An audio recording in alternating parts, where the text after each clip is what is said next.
président Bassirou Diomaye Diakhar Faye ci sa parti tur bu mag bi bu jëlee yërmande di mel fere yi sonn nañ seen jibbal ndax wax dëgg jot nit ñi sonn na.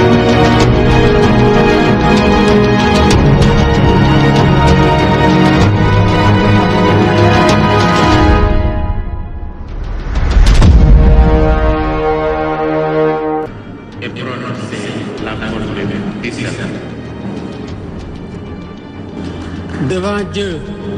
et devant la nation sénégalaise, je jure de remplir fidèlement la charge de président de la République du Sénégal, d'observer comme de faire observer scrupuleusement les dispositions de la Constitution et des lois, de consacrer toutes mes forces à défendre les institutions constitutionnelles, l'intégrité du territoire, l'indépendance nationale et de ne ménager enfin aucun effort pour la réalisation de l'unité africaine.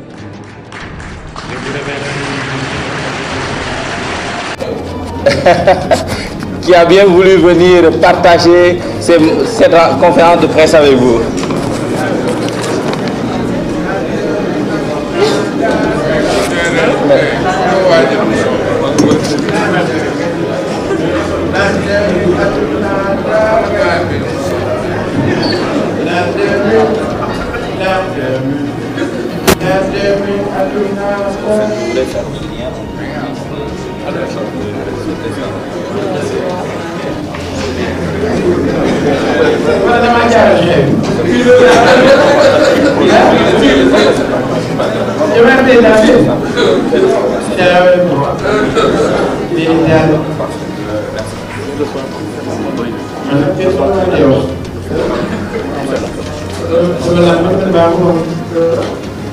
ndax xam naa ne ci wër nga xarit xeet yi si jamono yi mas rey ak góor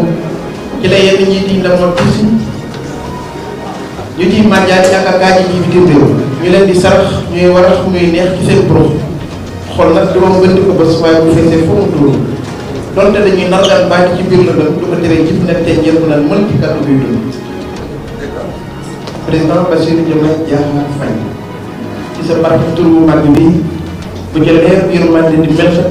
fere yi sonn nañ seen jibbal ndax wax dëgg jot nit ñi sonn na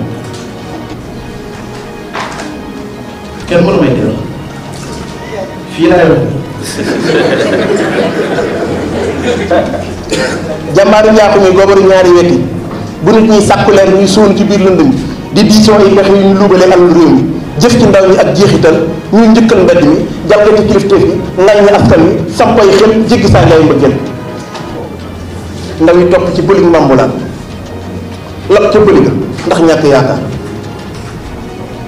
lan de mi jot mi doon yaa naan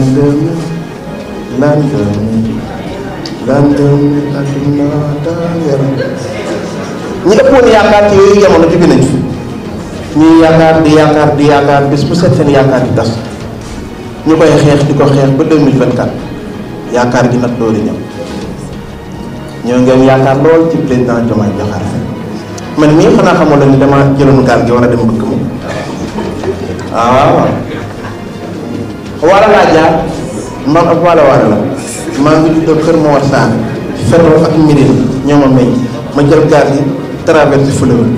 waaye bu ma déggee ni président Diomaye Diakhar Faye jël na réew mi dama wuñu ko ndax xam naa ni am naa yaakaar ci moom lool ndax ndaw la yi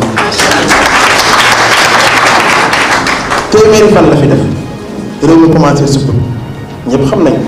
gis nga nag maanaam lu ne fan kenn du ko jeex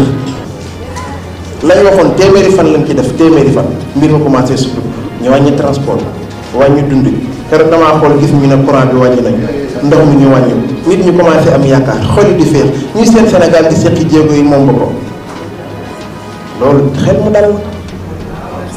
suñu yaay ay dëmboñ yaay Mimi ñu ngi ñu yóbbante ci njiit ñi ne leen ko yaakaar gi am ci moom bu mu yàgg bu mu ndaw yi ñoo xeex xare génn jàkkaarloog ñi fi nekk ni leen ay jàmbaar ngeen way mënoo leen lay jàmbaar ngeen jéem ngeen ba sonn jéem tële du gàcce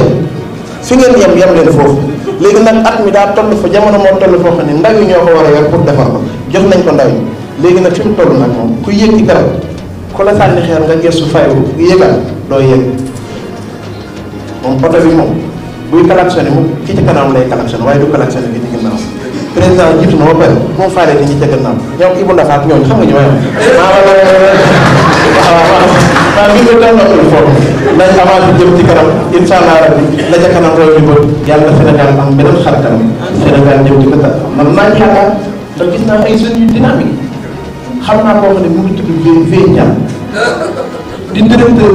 CEPAL nekk responsable boo xam ne li muy créé ay employé ak ay étudiants li mel ni defar kenn xamul nu mu toll ay seex baax yi ñu ngi nekk ci président Diomaye yaa xëy dimbalaan may leen ñaari téeméeri suur ba xam téeméeri fan lañ def xaaral ñu def ñaari téeméeri fan nga xool ba xam seen ak immigré yi ñu yaakaar naa ñoom ñëpp ñu toppaat yow ñibbi si waat fii naan l'an 2000 l'an 2000 atum naata 2000 l'an 2000 l'an 2000 atum naata. Bravo, on applaudit très fort Niamou. Voilà, jërëjëf Niamou. Très apprécié. Jërëjëf Niamou. Mu ne ma téye micro bi, on y va.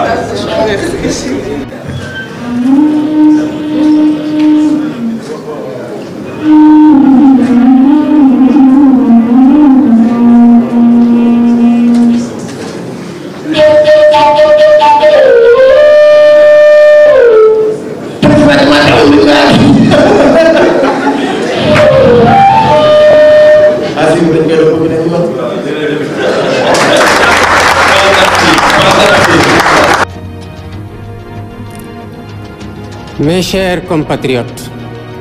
demain, 4 avril 2024, nous célébrons le 64e anniversaire de l'indépendance de notre pays. À toutes et à tous, j'adresse mes plus chaleureuses félicitations. Je rends hommage à chacune et à chacun de vous pour votre attachement aux vertus cardinales de paix et de démocratie qui fondent notre vécu quotidien. mais ku ma jàppale rek laa bëgg ndax xale la amu instant yi fu ma nekk pour ma lekk sax rek garaaw